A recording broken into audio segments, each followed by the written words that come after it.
في رمضان بنعمل موائد رحمانة عشان نفطر الناس، لكن في بيئة العمل في موظفين بيفتحوا مائدة رحمانة من نوع تاني، بيفطروا على مجهود زمايلهم وياخدوا الشغل على الجاهز ينسبوه لنفسهم. ظاهرة سرقة المجهود. ايه رأيك يا صريح باشا؟ المدير اللي بيبني مجده على عرق التيم بتاعه من غير ما يديهم حقهم ده مدير من ورق وإفلاس مهني صريح. القائد الحقيقي بيزق فريقه للنور، مش بيقف على كتافهم عشان يبان أطول. الاستيلاء على المجهود بيدمر الثقة تماما. طب لحظة بس يا صريح باشا، أحيانا الموظف بيعمل الشغل الخام، بس أنا اللي بعمل الباكيجنج والبرزنتيشن. أنا اللي بعرف أبيع الفكرة للإدارة العليا. هل دي سرقة؟ أنا الواجهة اللي بتنور التيم كله، ده اسمه ذكاء سوق. في فرق كبير بين التيم ورك وبين السطو المسلح يا فهلوي. الواجهة الشاطرة هي اللي بتقول بناء على تحليل زميلي فلان.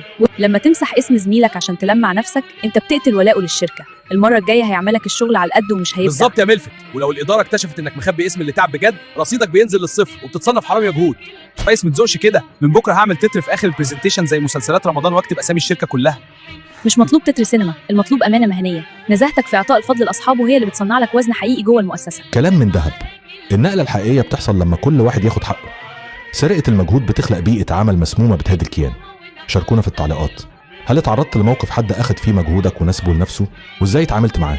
واستنونا بكرة في قطايف إدارية جديدة، وكل عام وانتم بألف خير. رمضان دي كانت كريم. النقلة بتاعت النهاردة، وعشان النقلة الجاية ما تفوتكش فعل الجرس وخليك معانا. استنونا الحلقة الجاية، هنغير اللعبة، فانتظار مقترحاتكم بأفكار جديدة.